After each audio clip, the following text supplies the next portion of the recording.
Hi. So I've got answers to ask some questions, and I thought it's probably easier to just do a video rather than me write 500 essays. So some of the questions I got asked was money. Okay, so money's quite difficult if you're struggling and you don't have a lot of money at the moment. What you need to do is do everything from a state of lack, like a state of really needing money, can be quite difficult. So you need to try and push yourself into the state of, even though it's not real in your reality now, trying to tell yourself that you have money, you have all the money in the world, you have loads of money. Money's always coming into your bank account. It just comes from anywhere. So the state of lack. So yeah, it's one of those where you need to keep checking your bank account, and you can script it if you want, keep telling yourself, but also just visualise some money in your bank just randomly appearing.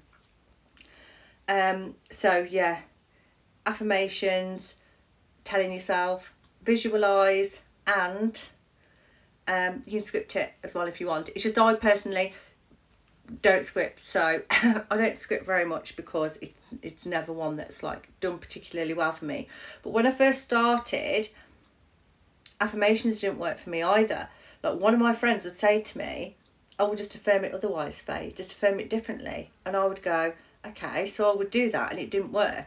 And what I didn't realise was I had to go and find what I thought was my story, the bits I didn't like, wrote them down, wrote positives for each side, then you get rid of the other one, the old one, you chuck that away, and then you tell yourself once a day you read your new story. So your new story, if it was I'm always broke, was on your old story, obviously on your new story, what you want to see, you put on there.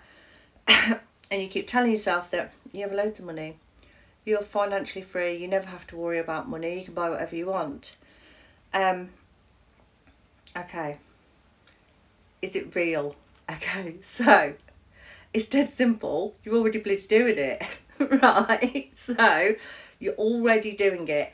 Every thought you have that's dominant, not little fleeting thoughts necessarily, but particularly ones with fear behind them, will manifest pretty quickly. So I don't want to make you fearful of your thoughts. You just need to try and flip them. So, is it real? Oh my God, the amount of times my brain tried to tell me it wasn't real is ridiculous, right? So my brain would always go, it's not real, it's not real, it doesn't work, that's a coincidence.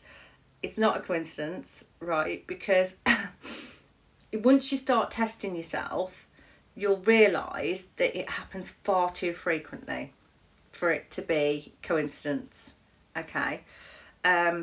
I manifested some really not favourable things. So, and then I had to try and revise it. So I had to try and change the situation. So something happened. I don't like to go into the old story about it too much, but I then had to try and say they messed up all the paperwork. If anyone was party to a call with me with that day, they know that they did mess up the paperwork. So hopefully that's not going to affect me. So health. I know this comes up a bit, particularly with people with illnesses. Obviously, if you're in pain right now, it can be so difficult to affirm against it. But anybody who knows me knows that I've suffered really badly with migraines for a long time. And I started getting weather migraines. I was like, oh my God, I don't need these as well. So I thought, I'll try and manifest them away. So I basically said, oh, these weather migraines, do you remember when I used to get them? I don't get them anymore. How amazing is that? And I only told myself it a few times, but all of my migraines have gone, right?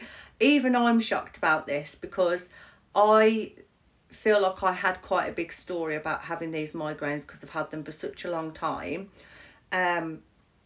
And I've only had one migraine since. Every now and then I just say to myself, oh, do you remember the migraines I used to get? Yeah, I don't get them anymore. Okay, so exes. Can you manifest exes to come back differently? Yes, you can. Or people. So you can get people to show up nicer. So there's a little bit of a saying like circumstances don't matter. And I was also going to add in why I think that the law of attraction ever existed. So what you've got to remember is Neville Goddard did an interpretation of the Bible, right? What he believes the Bible actually means.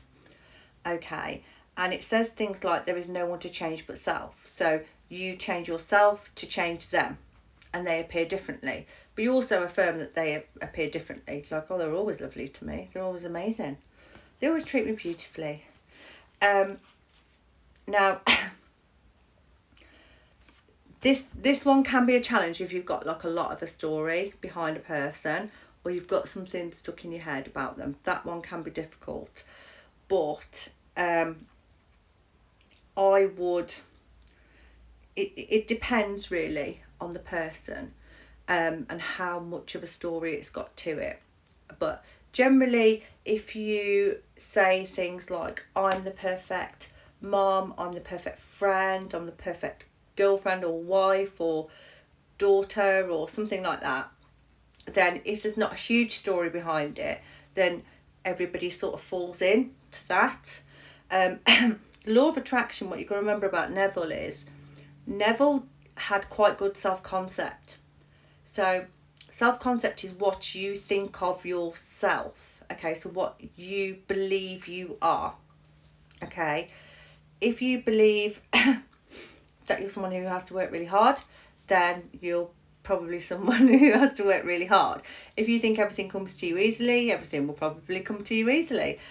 Even psychology supports that. So the thing with Neville is he had quite good self-concept himself.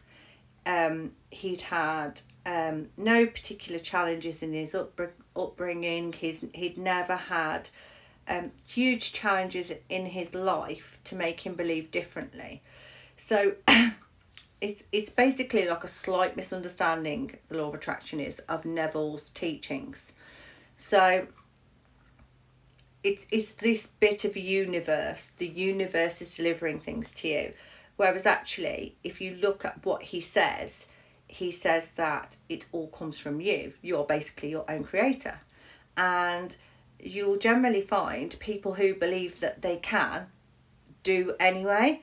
So it's not really that hard to get your head around. But I'll do a list of like what I've manifested. So I manifested away my bad back.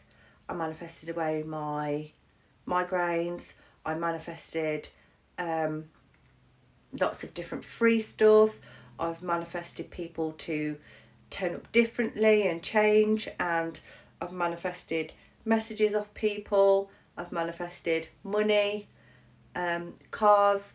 A lot of my career was done around those areas. So this is what I call, you keep affirming and stuff like that so that you can be in the state of 100% confidence. If you can just switch into the state of 100% confidence, then that's great. But that's how I always used to sell. Actors do it as well. They go, like, to me, Johnny Depp as an actor is unrecognisable as to what he is in some of his films. Like, I didn't even realise they were him. So it's state shifting. So when I would sell, I would go in with the attitude of, this is mine. This is mine already. Well, no, they're not going to choose anyone else. And that was how I have sold for quite a long time. And I haven't really lost any deals since then, really. We've had challenges within the project, but not like I've actually lost any. So hopefully that answers some questions. And yeah, I mean, I've manifested loads of things, like loads of little things, like, trying to think. like